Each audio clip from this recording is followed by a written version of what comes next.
I'm an attorney. I graduated from the University of Chicago Law School in 1964. I've been a practicing lawyer since then, and I'm a member of the Bar of the State of New York and of the District of Columbia. I specialized in the 1970s in military law. I practiced military law in Asia and Europe. I later became the editor-in-chief of the Military Law Reporter in Washington for a number of years. And in the 70s and 80s, I was staff counsel of the Center for Constitutional Rights in New York City. I also, in the late 1980s, was an adjunct professor at John Jay College of Criminal Justice of the City University of New York, where I taught courses on propaganda and disinformation. Have you also been involved in journalism and publishing? Yes, I have. Since 1977 or 78, in addition to being a practicing lawyer, I've also been a journalist and a publisher and writer, specializing in intelligence-related matters and particularly their relationship to the media. For more than 20 years, I've been the co-publisher of a magazine called the Covert Action Quarterly, which particularly deals with reporting on intelligence agencies, primarily U.S. agencies, but also foreign. I published a magazine for a number of years called Lies of Our Times, which specifically was a magazine about propaganda and disinformation. And I've been the managing director of the Institute for Media Analysis for a number of years. I also, for about 20 years now, I think, was one of the principals in a publishing company called Sheridan Square Press that published books and pamphlets relating to intelligence and the media. And you also write. You author articles and work. Yes, I do. I've written dozens of articles on, particularly on media and intelligence. I've edited about 7 or 8 books on the subject. I've contributed sections to a number of other books, and had many of my articles have, of course, have been appeared in our own publications, but I've also had articles appear in around the world, including New York Times, Washington Post, and major media like those. I've appeared a lot on radio and television as an expert on intelligence and the media. I'm slowing down a bit now because I'm getting older, but I used to do a lot of speaking at universities and colleges around the country and debating government officials and people connected with organizations that supported the CIA and the other FBI and other intelligence agencies. You ever testified as an expert witness in the area of governmental use of media for disinformation and propaganda? Yes, I have. I've testified as an expert in that field in both state and federal courts in this country. I've testified in foreign courts. I testified once before the United Nations on that subject and once before the U.S. Congress. Mr. Chairman, I'm going to show you a copy of your own CD. It's a summary of your professional publication. I want you to confirm its accuracy. Yes, that's my CD that I prepared. Your Honor, we move the admission of Mr. Schaaf's CV and move that he be accepted as an expert witness in the matter at hand for the issues of government use of media for disinformation and propaganda purposes. Okay.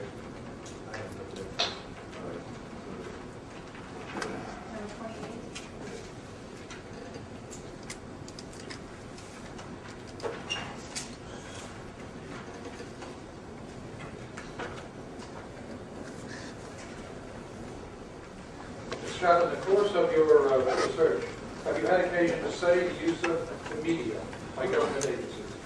Yes, I have. I've studied many government reports on the subject. Many books have been written about it, articles, and in fact I've written many of those articles. Can you give the court and the jury a brief summary of the subject, indicating the extent to which this type of activity by government still takes place?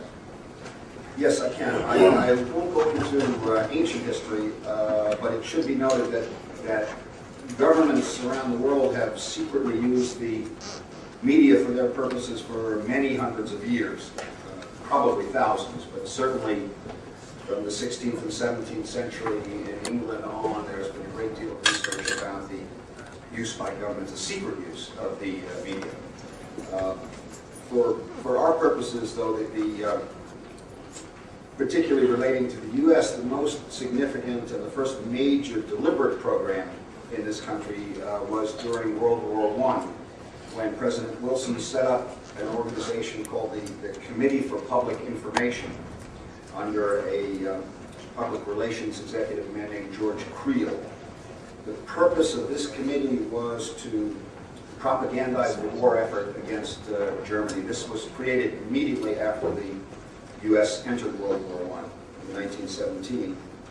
And in propagandizing the war effort and war news, it was the policy of this committee to have no compunctions about falsifying the news whenever it was felt that that was necessary to help the war effort.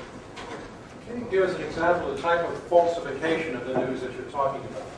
Yes, the Committee for Public Information purported very often to release documents, supposedly genuine documents, to the press in order to substantiate whatever particular position the Wilson government might have been taking at the time. And one of the most famous that happened early in its creation in 1917 was a disinformation campaign to suggest that the Russian revolutionaries, Lenin in particular and Trotsky, were actually German agents being paid by the Kaiser. The government and Creel's committee made up the story. They created phony documents. They passed it all to friends in the major newspapers, and almost immediately this was front page news around the United States and around the world. I'm going to show you a New York Times headline, that era, and see if that's the kind of falsification you're talking about. Yes, this is, the rest of the text is from an article where that headline appeared, but that was on the front page of the New York Times in 1917. And later it transpired that the documents were forgeries that had been created by Mr. Creel. And of course, as was obvious by the current course of history, the Russian revolutionaries were hardly friends of the Kaiser, yes, much less employees. Can you continue with your summary? Yes, after World War I, the U.S. continued to be or actually became the world's leader in the control of information. Britain had been more preeminent before World War I, but at the end of the war, the U.S. was really in control of all the world communication media. And disinformation was used by the government sporadically during the interwar years. It was particularly used in the Red Scares of the 1920s and the creation of disinformation suggesting various opponents of the government were communists. But it wasn't a major aspect of government policy until the advent of World War II. And that was when deliberate disinformation or a structure for emitting deliberate disinformation became very, very important. What happened at that point in history to bring about that research? Well, at the very beginning of World War II, there were really two schools of thought competing, both of which had government agencies. One that was set up was called the Office of War Information, which was a civilian organization, although worked closely with the War Department, as it was then called. And it was headed by a man named Elmer Davis, who was a very famous reporter, a journalist. His philosophy was that the agencies should tell the American people exactly what was happening, tell them the truth. If we lost a battle somewhere in Europe or in the Pacific, we should tell the people we lost that battle. If we won a battle, we tell him we won it. But he believed that in the long run, we would do best by reporting the truth. But at the same time, another key organization that developed during World War II was the Office of Strategic Services, the OSS, which was headed by a military man, William Donovan, who was known as Wild Bill Donovan, who believed the same that George Creel had his philosophy from World War I, which was that you should lie to the people whenever it's necessary, whenever you think lying will help maintain morale and win the war. This struggle was taking place, of course, in the context of World War II, and Donovan won, both with President Roosevelt and after with President Truman. His philosophy that disinformation was a powerful, a valuable weapon for a country to have, and that the disadvantages of lying to the American people were outweighed by the advantages of being able to manipulate the media. So when the war was over, the Office of War Information was dissolved, the OSS was transformed into the CIA, and the CIA was now existing in peacetime, mind you. World War II is over, and now the CIA is set up with disinformation as a major part of its work, and in fact, as most of the reports later pointed out, the largest single part of the CIA's operations. Within the government, at least, the acceptability of lying to the public became very widespread and acceptable even in time of peace. There had been people who felt, well, it's one thing when you're at war, but even in time of peace, it became acceptable, and it spread from other agencies, including the FBI, which also began to engage in media manipulation in a very, very large way. So, in addition to being a wartime strategy,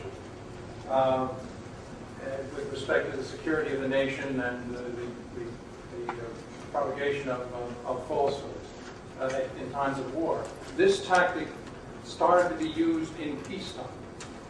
Exactly. That was the major difference.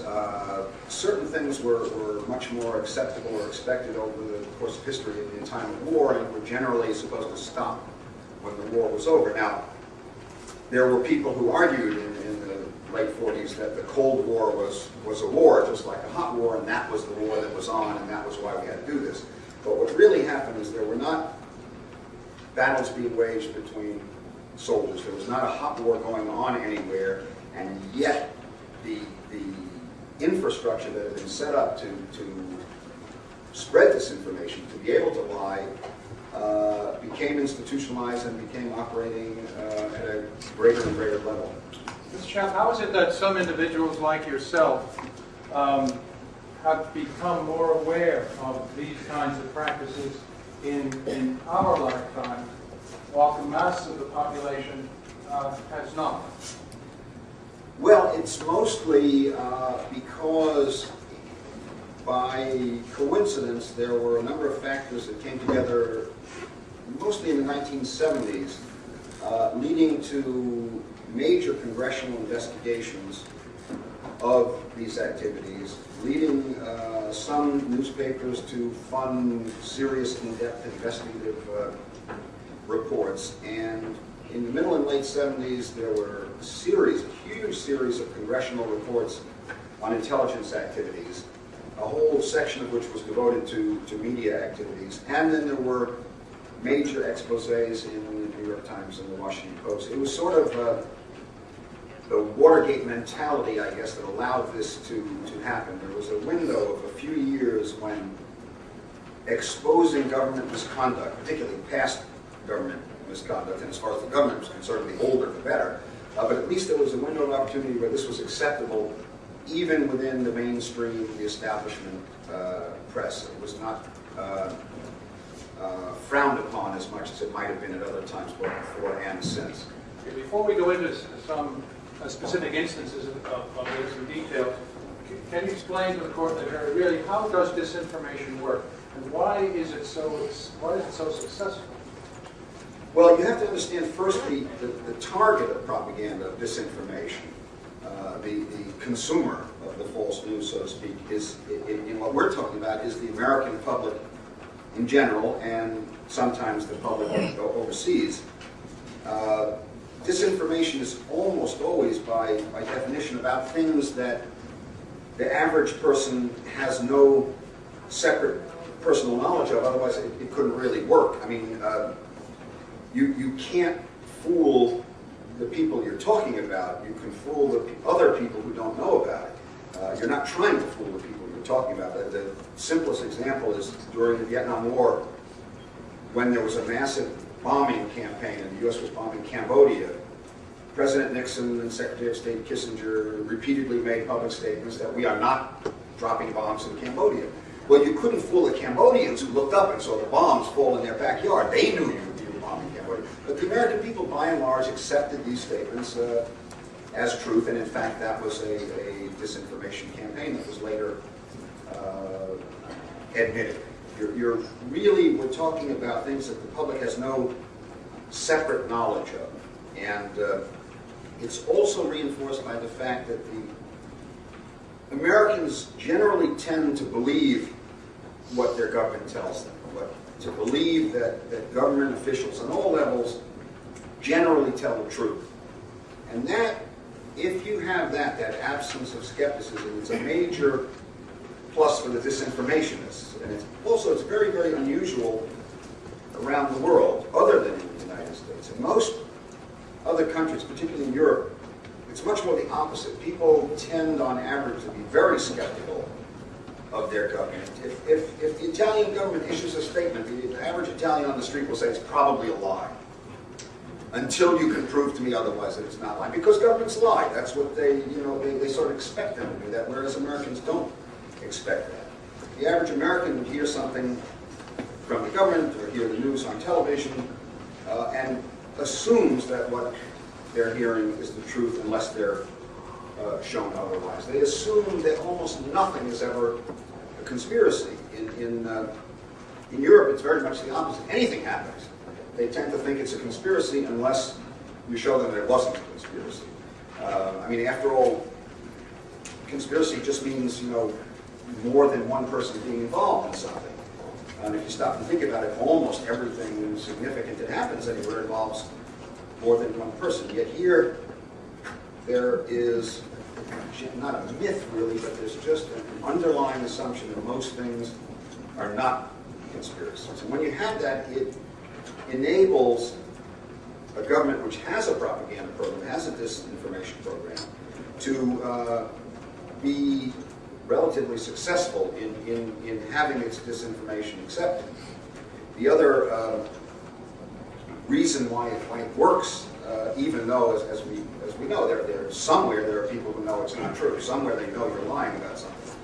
But another reason it works is that disinformation is very, very effective over time. The longer that you, whoever you are, can control the spin on the story, the more that spin becomes accepted as the absolute truth. And in this country, the government has a great deal of power and influence over that spin.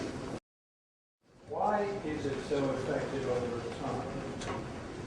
Well, this is an area where I had to consult with other experts because it turns out really to be a neurological function. And that was first explained to me by a professor at Harvard Medical School, and it has to do with the way the human brain remembers things, the way we learn things, the way we create patterns and associations and reinforce, well, I don't know, it's sort of like channels in the brain that when certain things trigger certain collateral thoughts. And when you associate one thing with another, over time, just the mention of the one brings the association of the other.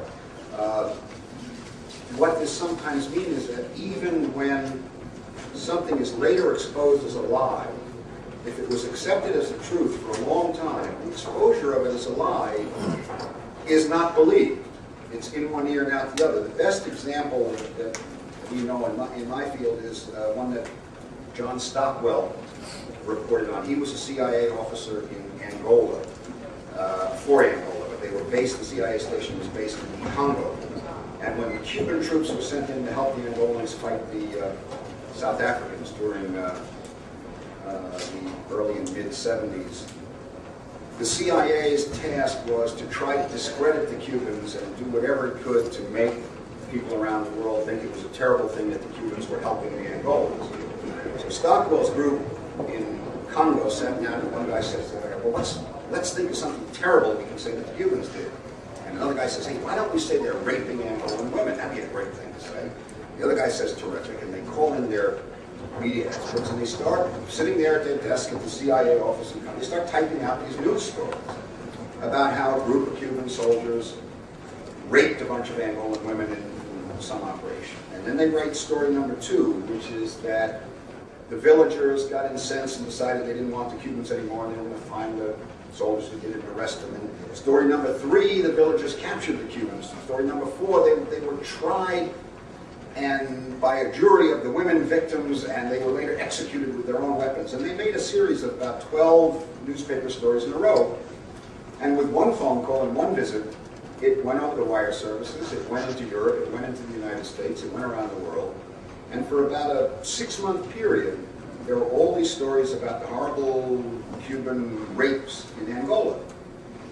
And what that does is when you hear, the average person hears Angola or Cuban, they'll think rape of the women. And if they hear rape of women, they'll think Angola, Cubans. And if you hear Angola, they'll think Cubans, rape of the women. And these patterns build up so that that becomes the truth embedded in your mind. 4 years later, John Stockwell quit the CIA, wrote a book exposing it, wrote a big op-ed piece for the New York Times about how the entire Cuba-Angola story was a fabrication, and he sat there at the desk typing it. And the day after that story appeared, there were still 900 million people around the world who thought the phony story was true. Because when year after year after year you hear that something is the case, one story, one day saying, hey, the whole thing was a lie, and it doesn't register on the brain. It can't beat those patterns that have been built up. Let's go back now, take an example. Let's go back down to the general area of intelligence, because all of this activity is useless unless there's a structure into which it fits and which it can be put out. When you deal with the kind of structure of media operations that puts out this kind of disinformation, how extensive is it?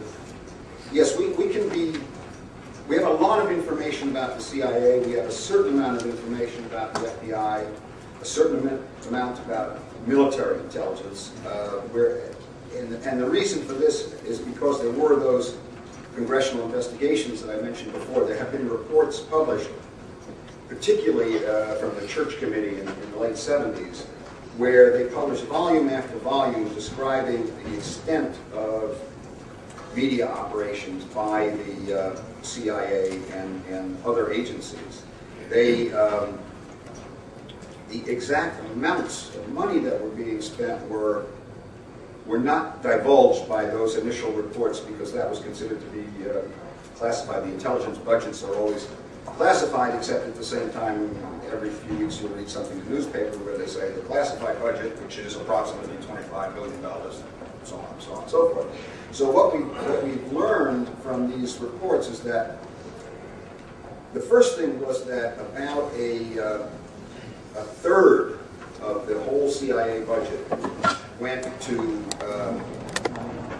media propaganda operations. Well, a third of the CIA's budget went to media propaganda operations. How much would that be, approximately? We're talking about hundreds of millions of dollars a year just for that. I mean, the intelligence budget now, everything together is according to all these reports that say it's secret, but it's about $25 to $30 billion a year.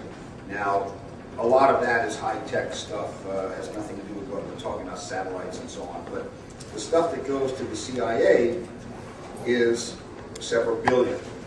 And when you factor out overhead and things like that, you've got your operational amount. Most of the estimates suggest that hundreds of millions of dollars, close to $1 billion, are being spent every year by the United States on secret propaganda. Now, Yeah, we have fairly good figures for the CIA because it at least has been admitted in the past that they did do this stuff. They admit they do it now, except they say they don't do it within the United States, but they admit that that's part of what they do. The FBI is much harder to get figures for because they don't generally admit to conducting media operations, and unless and until something gets exposed and they have to admit that particular operation, they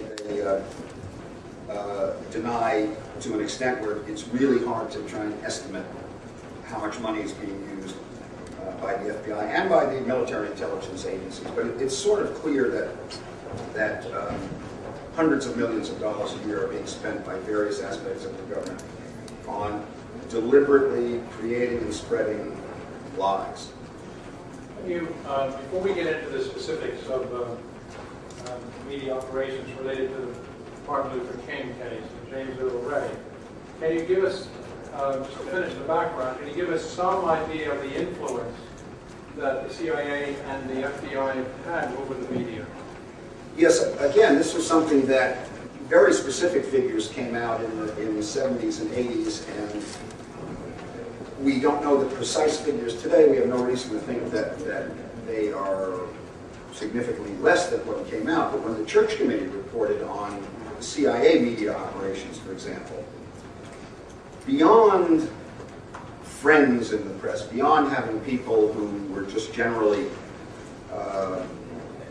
thought along similar lines, it turned out that they had thousands of journalists in their employ, not merely friendly, not merely agents, not merely someone you could pass a story to, but people who might have appeared to the outside world to be a reporter for CBS was in fact a CIA employee getting a salary from the CIA. And that was repeated thousands of times all around the world. They also owned outright the CIA at that time, about 250 or more media organizations. That's wire services, newspapers, magazines, radio, TV stations, all around the world that they owned outright. The actual shareholder of the company turned out to be some CIA front. Unfortunately, did not name very many of these organizations because those that got named, of course, had to close down immediately. But it was learned that even things like the Rome Daily American, which was a major English-language newspaper in Rome,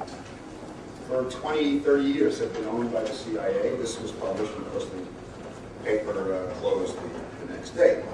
But most people didn't realize the extent of the intelligence media organization is fairly incredible. They sort of brag about it. When you read the books about the history of the CIA, one of the heroes was the first man in charge of media operations, a man named Frank Wisner, and they referred to his organization as the Mighty Wurlitzer.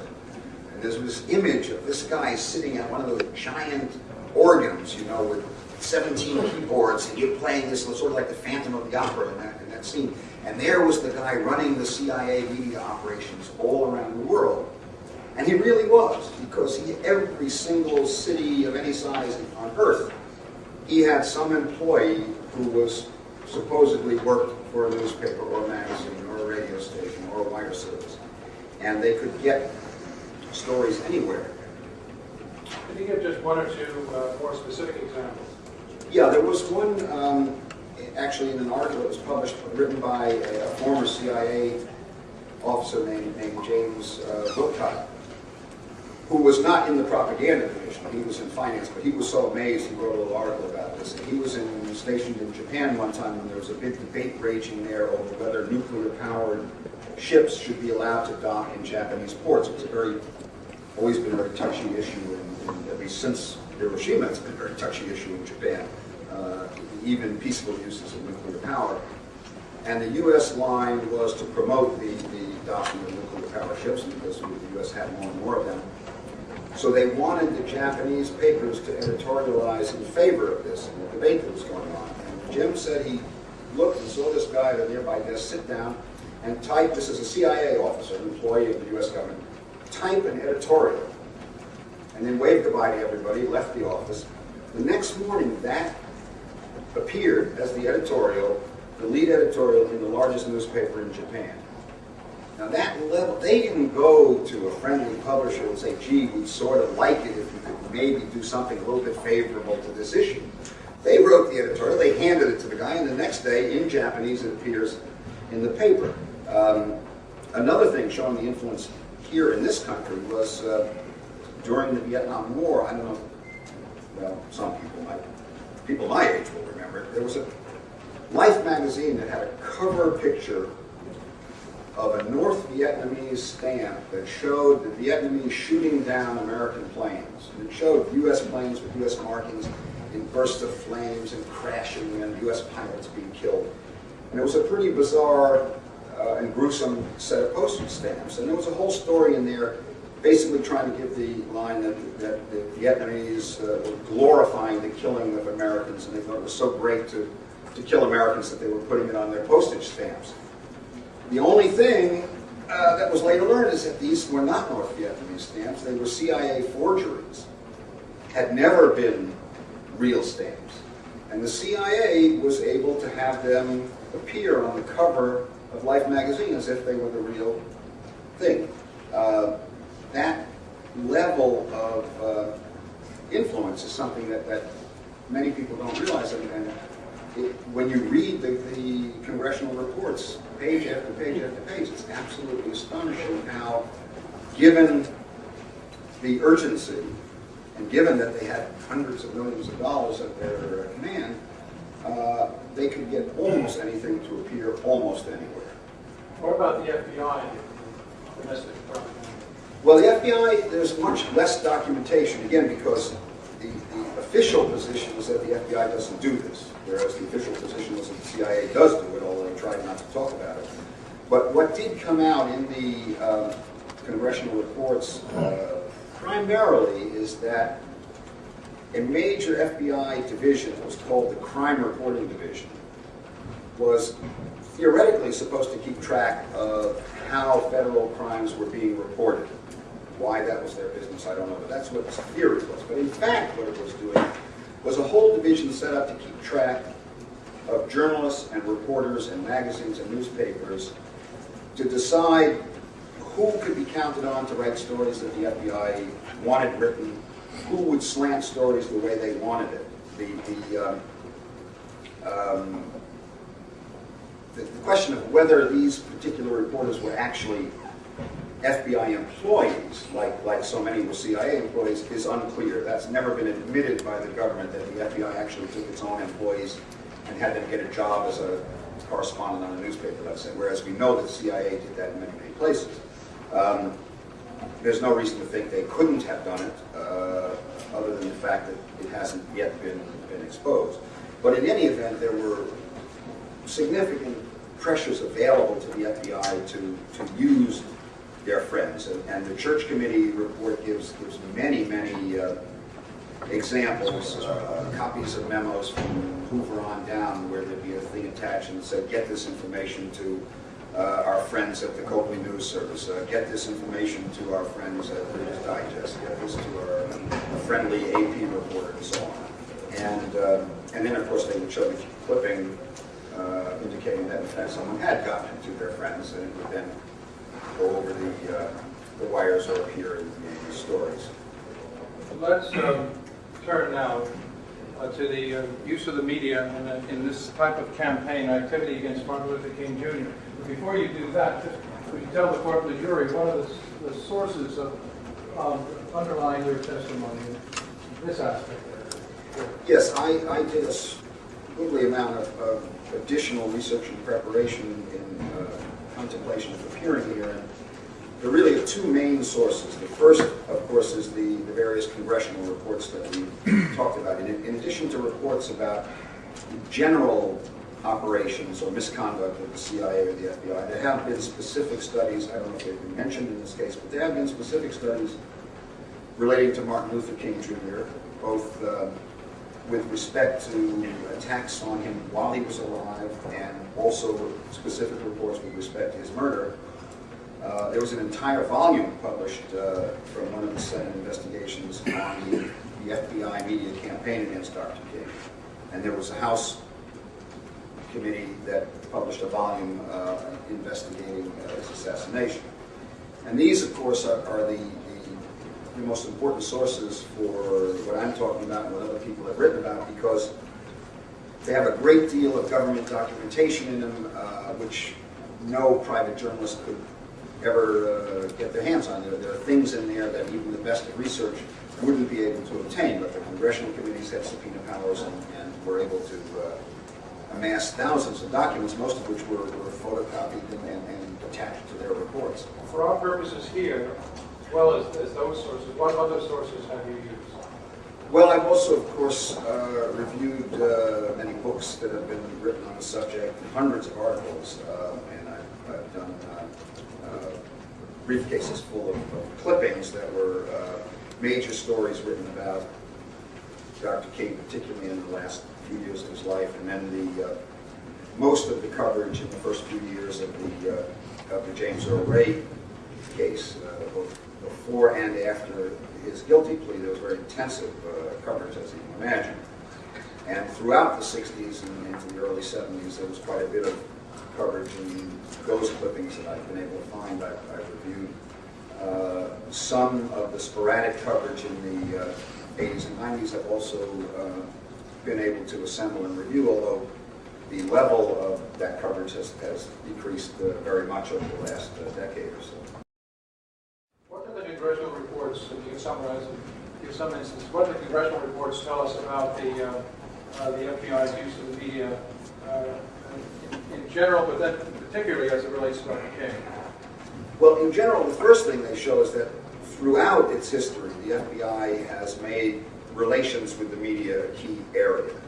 Not so much infiltrating employees as the CIA did, but cultivating very, very deep connections throughout the American media. They had the entire division of the FBI, the crime reporting division, was dealing solely with developing friendly journalists, developing ways in which you could get what you wanted to appear in the papers to be there and what you didn't want not to be there, on a level that was nobody realized until these reports came out. The crime reporting division was keeping track of virtually every journalist in America that wrote anything that had to do with the FBI, and whether everything was being classified as friendly or unfriendly.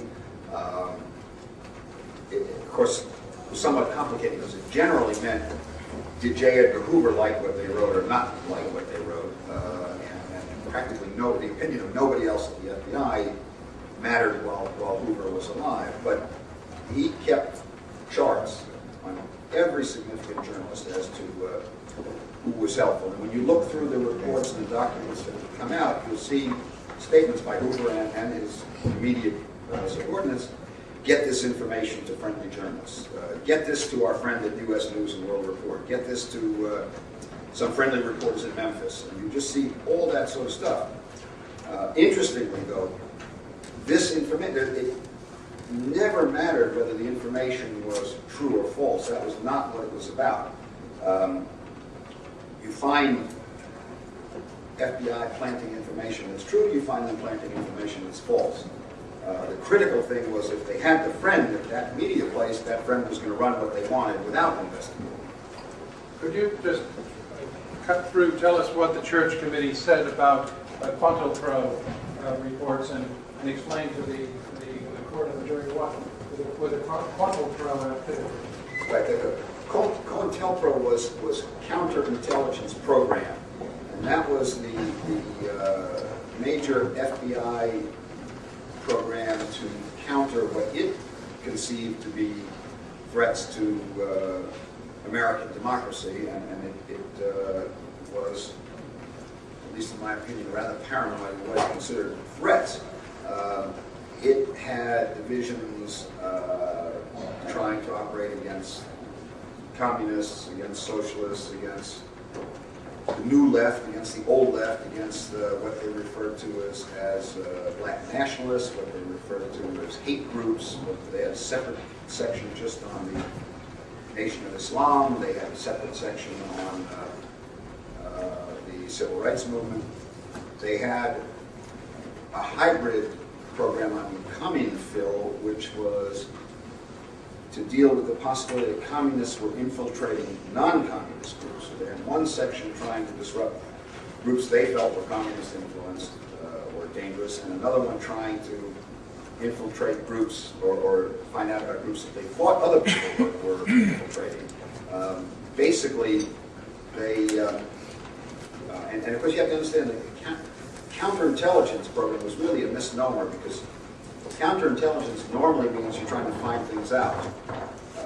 Counterintelligence officers in wartime and in espionage are supposed to be finding out information, but these were active committees, not passive, and what counterintelligence programs were overt attempts, sometimes very, very complicated operations, to disrupt organizations which they felt were a threat, regardless of whether the organizations were committing any crimes. And the irony of this is that while the FBI theoretically was supposed to limit itself to investigating crimes, and federal crimes at that, it basically took the position that, you know, thinking bad thoughts was a crime, or if you didn't like the current government of that day, that was a crime, and if J. Edgar Hoover decided the group should be disrupted, then COINTELPRO would sit down and figure out how to disrupt it. Where was Dr. King in this constellation? How did they regard him, and how was he targeted? Well, he was just about the top of the list in terms of J. Edgar Hoover for reasons that are still unclear. Many books have been written about J. Edgar Hoover, and I don't think anybody quite understands what made him tick. He hated Dr. King. He made no bones about it. He said, I mean, he would send letters referring to him as garbage, referring to him as slime, referring to when Martin Luther King was awarded the Nobel Peace Prize, he wrote this long diatribe about how that was the most ridiculous thing he'd ever heard in his life, and in fact started a whole program to try and disrupt the Nobel Peace Prize program. But he and the SCLC, as Dr. King's organization, were by themselves a major target of the FBI from early on. He certainly was being investigated in the 50s. It wasn't until the early 60s that it really intensified. But Hoover was much more public about Dr. King than almost any other individual. He would be public about the communists or the terrorists or the whatever. But Martin Luther King, he specifically used the most horrendous language to describe it. And once went on the only time he ever gave a press interview, called Martin Luther King the most notorious liar in the history of the United States. And he was saying that because King had the temerity to say that the FBI agents in the South weren't being terribly helpful to blacks who were having problems with racism. Can you give an example of some of the media operations that the FBI under Hoover mounted against Dr. King's organization?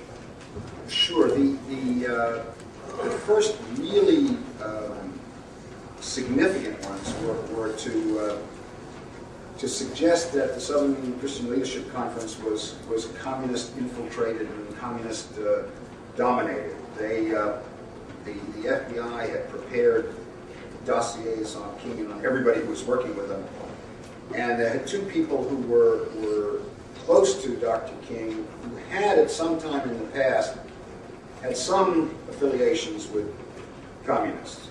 You should understand, because this came out later, they had no evidence whatsoever that either of these two people was at that time a communist, or that either of these two people was trying to impose some communist line on Dr. King, but they decided to say that anyway.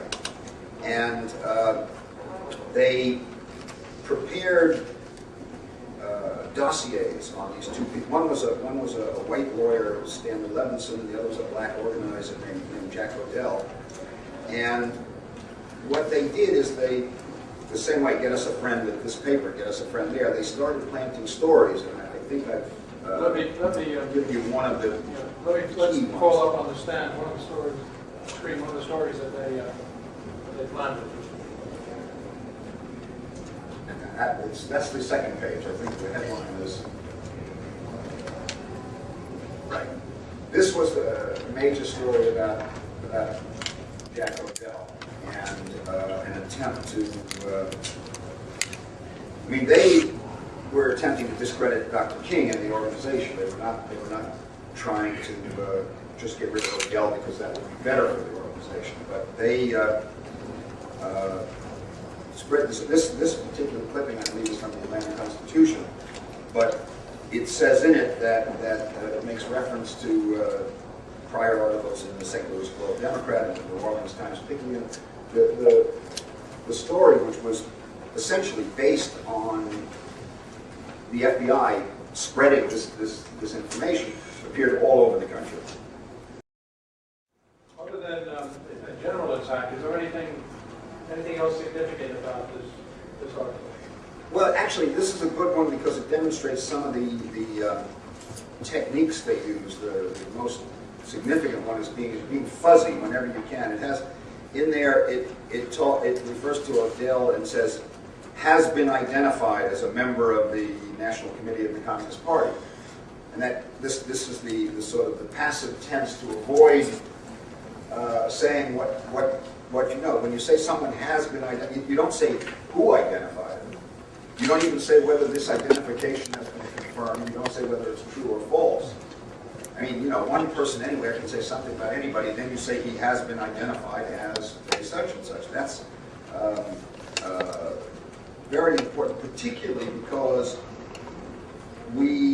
that's in the present tense. It says has been identified as a member of the Communist Party. We know now that at the time when the FBI gave this information to his friend, they knew that was untrue. Because they knew, whatever might have been 10 years before, they knew at that time that he was not a member of the Communist Party, and yet they sent out this information saying he has been identified as a member of the Communist Party. Is this a part of a broader effort on the part of the FBI to discredit the black movement and to tie the civil rights movement to communists generally and communist infiltration? Very much so. It was one of the few instances where Hoover actually testified before Congress and allowed the testimony to be public. The line was that the black movement, the civil rights movement, was being exploited by communists. And this particular clipping is another example. Again, this is from the New York Times. Of this program. These are all, despite the fact that many of them have bylines, although this one does not have a byline, these are all based on material packets, press packets almost, that were prepared by the FBI and given to their friends in these stories. And in this case, it's even more significant because this was part of a campaign that was so organized that Hoover got his friends to write stories about it before his testimony became public, so that when the testimony then became public, as it did for this one, people would know about it. One of his very, very close friends was Joseph Alsop, who was a syndicated national columnist back then, and this was Alsop's column about the terribly sad fact that the civil rights movement in America was totally being run by the communists. This again was based on whatever the FBI handed him and asked him to publish. This was just 1 week before the other story where the testimony became public. Well, there was an escalating battle between Hoover's FBI and Martin Luther King's SCLC and civil rights and then anti-war activities. How did it intensify from the standpoint of media operations against Dr. King? Well, the first real escalation was in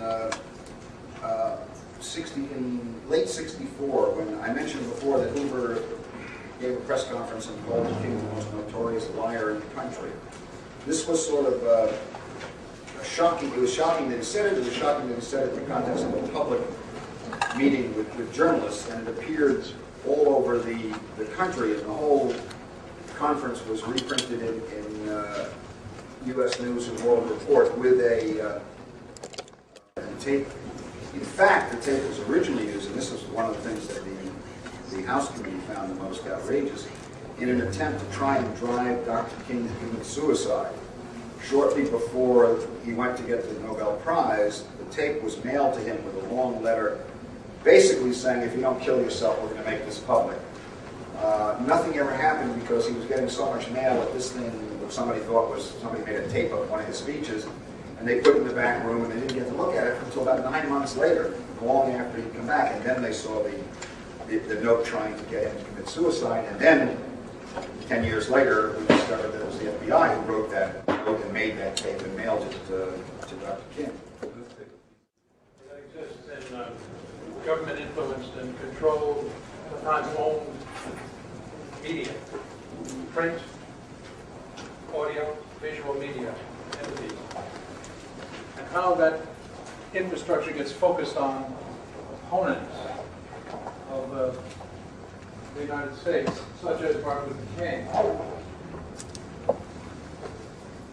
Do you see how this incredible power was brought against Dr. King and intensified against him during the last year of his life?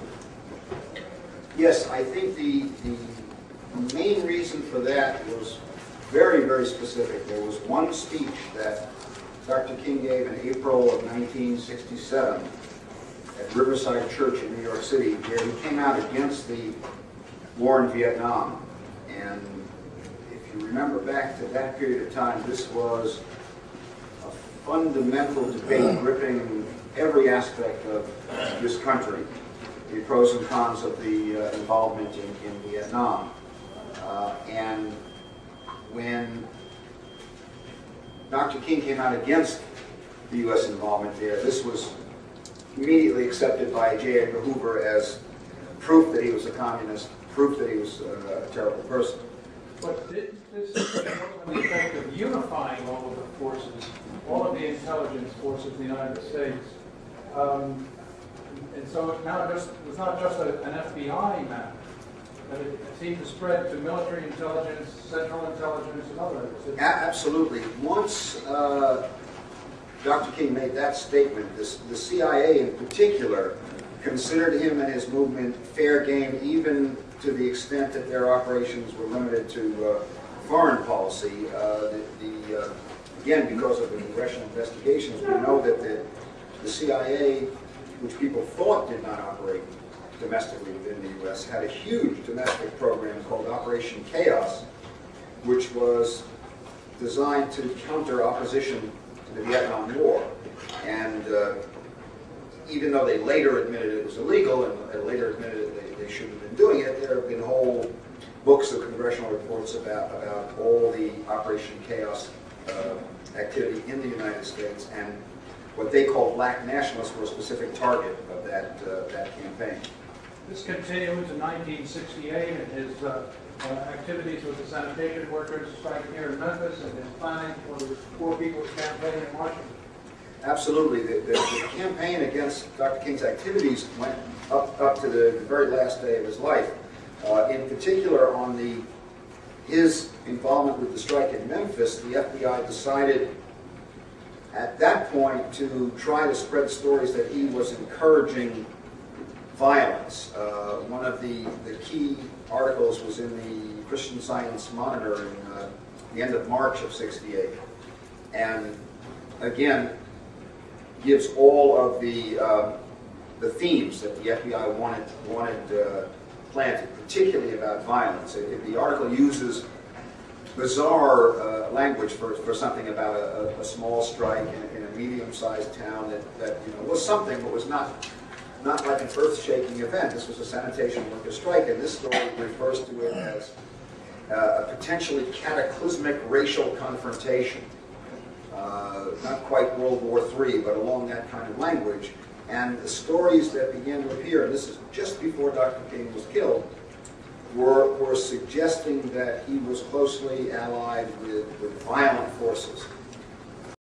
Mr. Schaff, this court and jury has heard testimony from a former New York Times reporter who was told by his national editor, Times reporters in this courtroom notwithstanding, told by this national editor, Claude Siddon, go to Memphis and nail Dr. King. Those were the words Earl Caldwell used in this testimony here. Is that the kind of thing you're talking about? Oh, absolutely. Hoover was you see from the memos in the report, Lord knows what we don't know and haven't seen, was sending people out everywhere to talk to all of their friendly media contacts to get King, and they would usually deliver packets of information, much of it false, to be used as part of the campaign.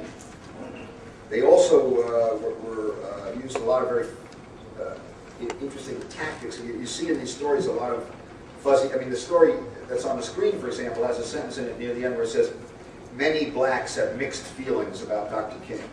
This is they teach you in Journalism 101 not to use sentences like that. What does it mean? Everybody had mixed feelings about anything. If you want to do it, you say who has what feelings. But the whole thing was to try to say he's violent, he's hanging around with violent people, and basically that the blacks in this country shouldn't support him. What was this operation like, this media blitz, this media disinformation campaign? What was it like after Dr. King was killed? Well, for one thing, the attempts to discredit Dr. King, particularly the FBI attempts, did not stop after his death. They continued to send out their little dossiers and reports and phony information to try and discredit his memory. They also, in the beginning, when of course the assassin had not yet been caught, or rather no one had yet been caught and charged with the assassination, had to give the impression that the FBI was doing a great job. I mean, one of the criticisms that was unavoidable was when Hoover had already publicly attacked Dr. King in all these magazines and had said he thought he was a liar and thought he was the worst problem facing the United States and so on. It became a problem for the FBI then to try and convince America that they were doing everything in their power to apprehend his killer. And to do that, they had to pull out all stops and get all their friendly columnists writing story after story that they were doing everything they could, and also subsequently to try and add to the stories that they were convinced that James Earl Ray was the lone assassin. Let me put up this article, and the story relates to a Jack Anderson column. Yeah, this is interesting for what it reveals later. This was a story that came out in 1975. It's actually an interesting example of Jack Anderson criticizing a group of people of whom he fails to mention he was one at the time. Something that happens often when columnists decide to clear the slate. But he was reporting at this time about how the FBI had waged the campaign against Dr. King, how he knew about it, how he knew about all these scurrilous accusations that were being handed out. I mean, the story is only interesting because why didn't he say it at the time?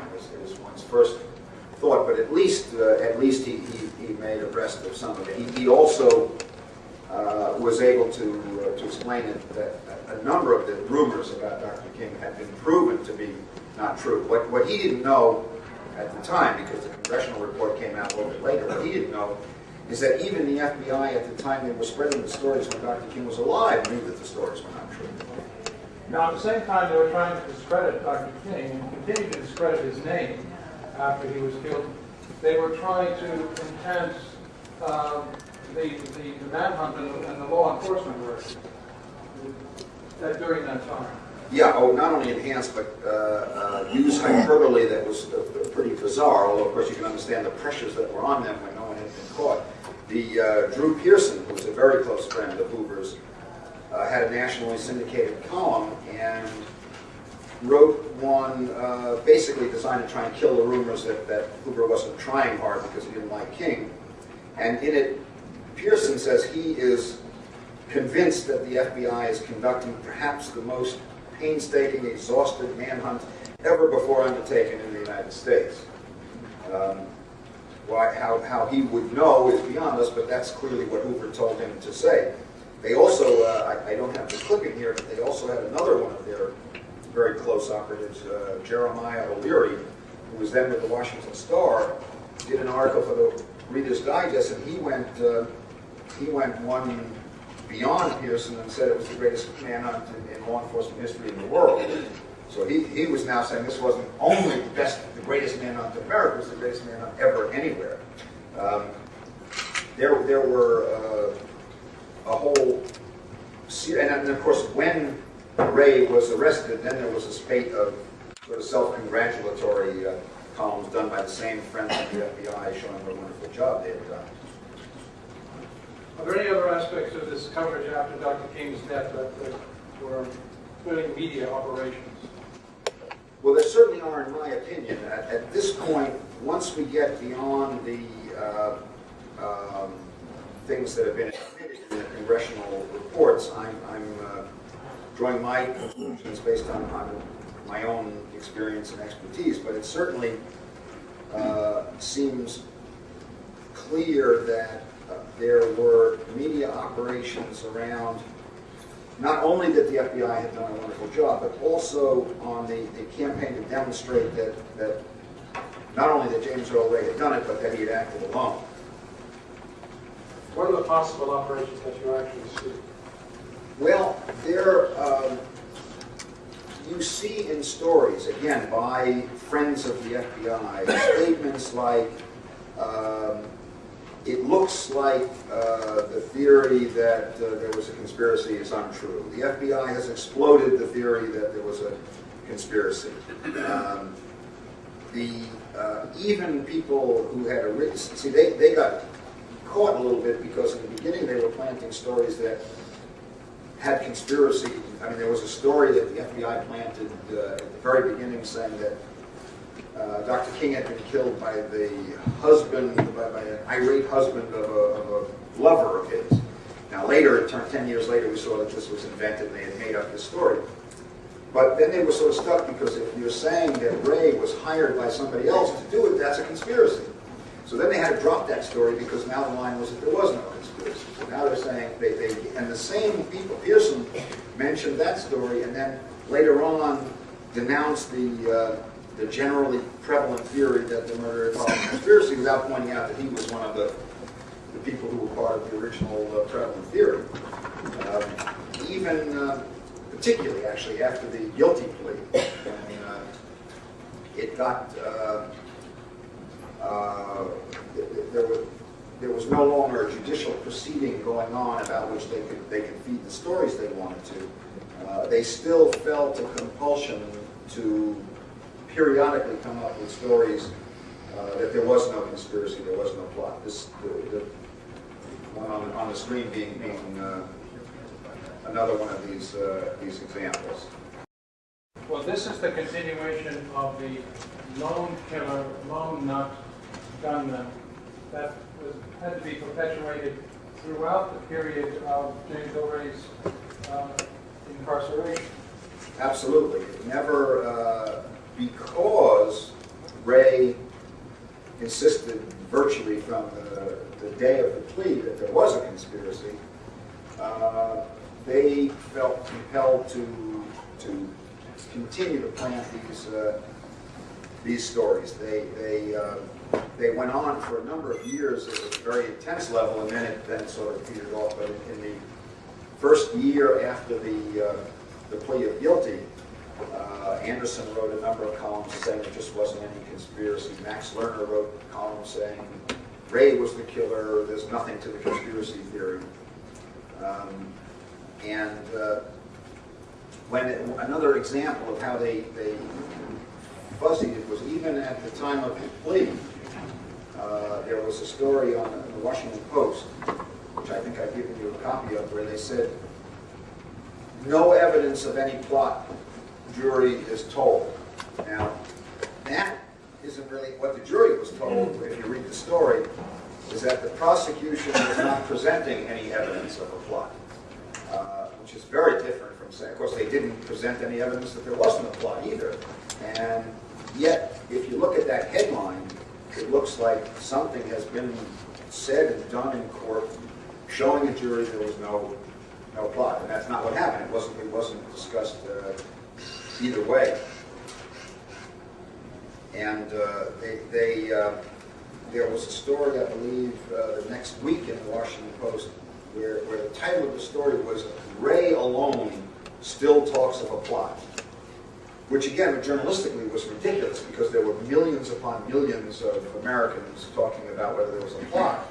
And a story which, tries to create the impression that James Earl Ray was stark-raving man was the only person in America who thought there might have been a plot. That campaign went, and in fact, they then said, well, what we really meant was that he's the only person who's officially involved in the proceedings who thinks there's a plot, everyone else doesn't. And even that wasn't true because the next day there was a story in the papers that the judge here, the judge at the time, Judge Battle, wasn't sure and thought maybe there had been a plot, and it certainly made it clear that under Tennessee law, if co-conspirators came up or were arrested or indicted, they would be subject to trial. Let me pass this article to you.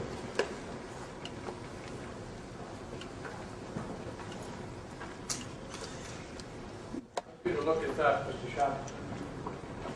That's an article that appeared in the New York Times on the 17th of November, 1978, right at the time when the both Ray brothers were being questioned and examined in public before the House Select Committee on Assassination.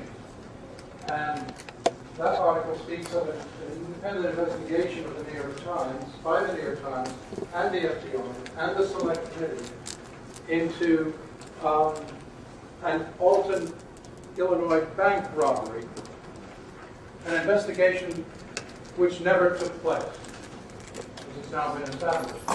Is that an example of the type of disinformation that one finds in an attempt to train the public mind? Oh, absolutely. Given the fact that subsequently it was shown that they were not suspects in that robbery,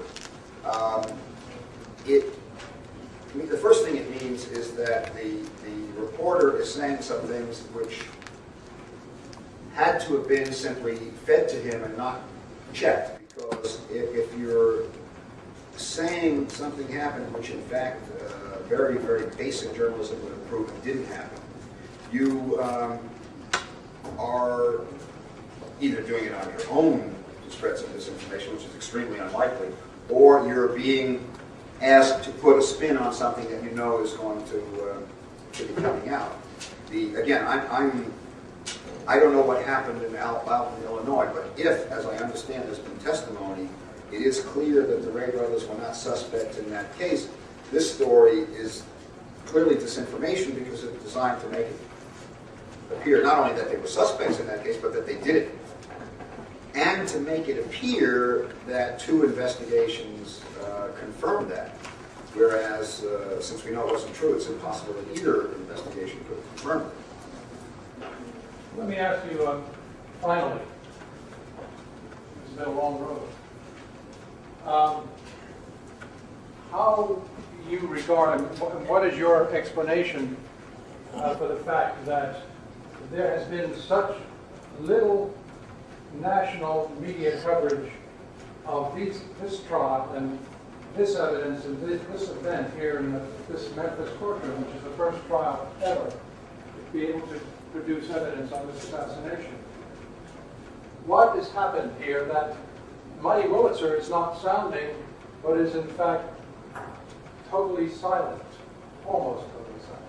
Oh, but as we know, silence can be deafening. The disinformation is not only getting certain things to appear in print, it's also getting certain things not to appear in print. I mean, the first thing I would see as a way of explanation is that incredibly powerful effect of disinformation over a long period of time that I mentioned before. For 30 years, the official line has been that James Earl Ray killed Martin Luther King and he did it all by himself. That's 30 years, nothing like the short period when the line was that the Cubans raped the Angolan women. But for 30 years, it's James Earl Ray killed Dr. King, did it all by himself. And when that is imprinted in the minds of the general public for 30 years, if somebody stood up and confessed and said, I did it, Ray didn't do it, I did it, here's a movie, here's a video showing me do it, 99% of people wouldn't believe him because it just wouldn't click in the mind. It would just go right to it couldn't be. It's just a powerful psychological effect over 30 years of disinformation. It's been imprinted on the brains of the public. Something to the contrary couldn't be. Not only psychological, but weren't you also saying neurological? Yes, that's what I'm not a doctor, but what I understood is that the brain's patterns of thinking are a physical aspect of the human brain. That's how we develop patterns of thought, how we develop associations. Then, of course, the mighty Wurlitzer we talked about is still there. It's still playing its tune, and even though you might think 30 years is a long time, that almost everybody who might get in trouble is probably dead by now. That's not how it works. The people obtain influence. People make vast sums of money through this propaganda.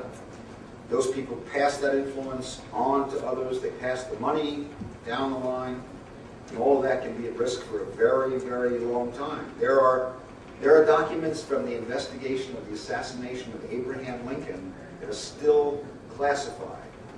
Don't ask me why, but they were originally sealed for 100 years. And then in 1965, President Lyndon Johnson said, well, it's so close to the Kennedy assassination that people read the Lincoln documents, it might make them think funny things about Kennedy, so he classified them for another 50 years.